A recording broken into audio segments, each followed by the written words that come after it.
Hello, Steve here. I just got out of The Martian about 2 hours ago or so, and I figure I'd do a movie review because why not, right? I'm going to do this because I can't really talk about the movie without spoiling certain things. Obviously, the big plot thing is, does he make it home or not? Like, if you've seen the trailer, if you're thinking of going to see this movie, I will tell you right now if I think you should, if it's worth it or not. And at that point, you can either go see it and stop the video because I'm going to be talking about spoilers and stuff, or you can, keep on watching. You've already seen it, and you want to just more of a discussion type thing, because that's what a review really is. It's more of a discussion type thing, where you guys can tell me what you think in the comments after I, give you my thoughts. So first off, my recommendation, yes, I would go see this movie. It's actually a really, really well crafted movie. It's pretty smart. It's very entertaining, and I would definitely recommend it. I really enjoyed watching it. It was a cool flick. So now, if you don't want to hear the rest of what I have to say about it, including some criticisms, you can stop the video, and then whenever you see the movie, you can come back and watch the rest of it, and then you can see if you agreed with me or not, or however the hell these things work.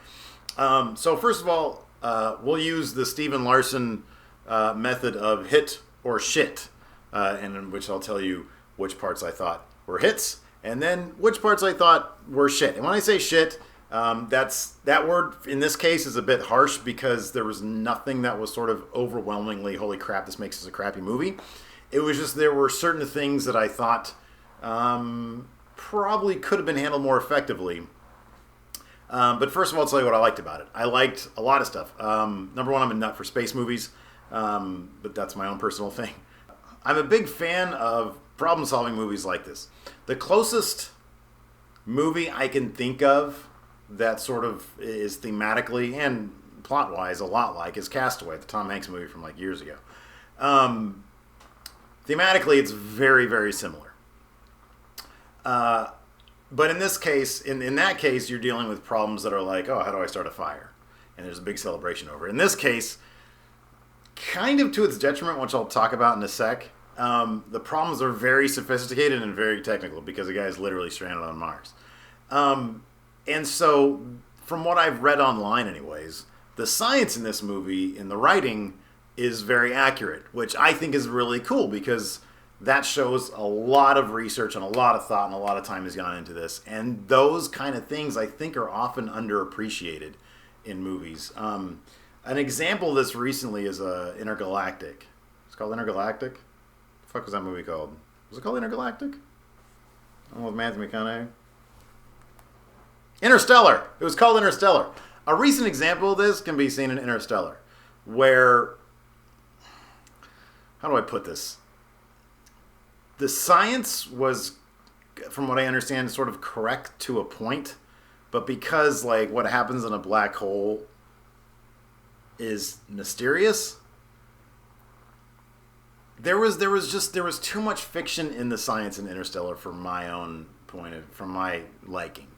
I thought there was way too much that dealt with abstract things like emotions and stuff like that. This was a very scientific movie, The Martian. Something like Gravity, although from what I understand the science isn't quite what it should be in Gravity, it's still a very entertaining movie, and they at least attempt to, for the sake of entertainment purposes, approximate the proper science. In The Martian, from what I understand, they get a lot of the stuff right. And there's a lot of issues that'll happen on Mars, apparently, if you get stranded there. So I really appreciate the level of thought that went into the movie. It's Ridley Scott. It's amazingly crafted. The attention to detail is all there. The cast is amazing. There's a whole lot that I think really hits with this movie, and that's why I recommend it. My criticisms of the movie go a bit deeper into the psychological aspects of the main character. I thought, and you have to look at this within the context of your big Hollywood movies, because you're only going to get so much characterization and so much energy and thought put into the depth of the character. You typically have to go to like art house flicks to really get to the meat of people are. Castaway, I thought, actually did a really good job showing the psychological aspect of Tom Hanks's character as somebody who's stranded on a desert island. The situation in The Martian is much more dire because at least in Castaway, you're dealing with the small things of survival, catching fish, starting fires, stuff like that. With The Martian, like, one small fuck up and you're dead instantly. So one of my problems was they didn't really go into even for like a big budget Hollywood movie, I thought they could have delved further into how heavy it is to be the only person on a planet with no idea if you're going to be rescued or not. There's sort of a superficial aspect to the way they dealt with all that. There's one point late in the movie when he says, he's wrapping his head around the fact that he's the only guy who set foot on an entire planet, or he's the only person who's been alone on this planet, and that's like a big deal.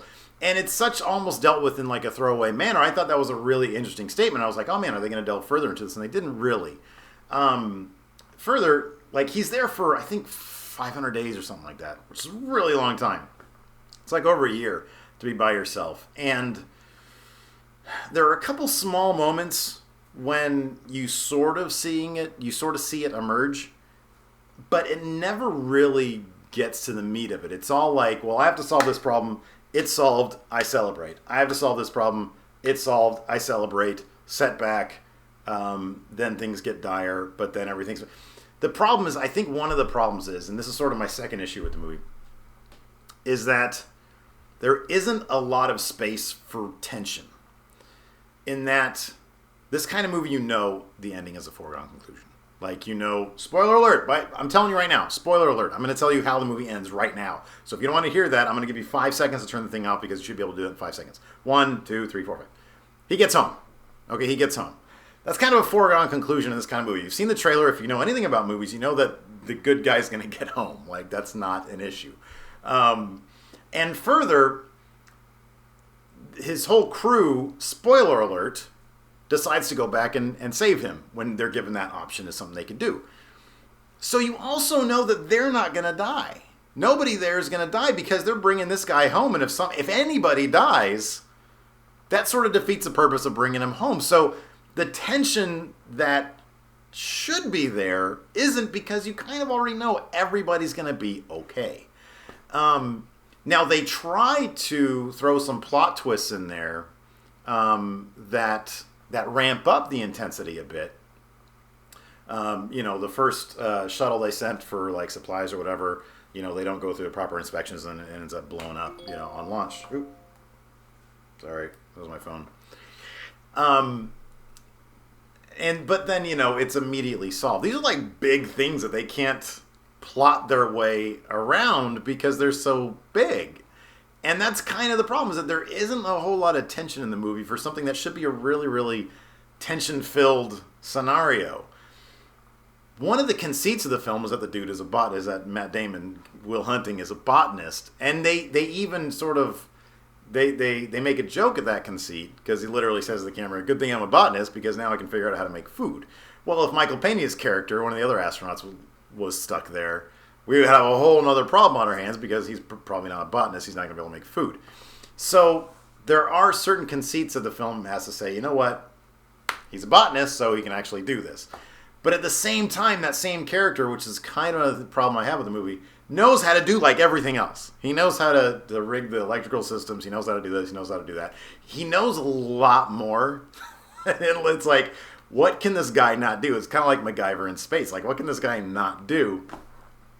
And at the end, he has to pilot this shuttle like up off the ground, and they have to do it remotely. So there is a limit to what he can do, and there's that conceit as well.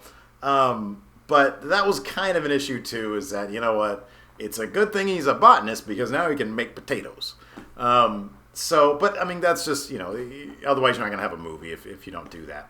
But that was sort of my main concern, or my main sort of problem with the film, is that they couldn't really figure out a way to make you believe that this could go wrong.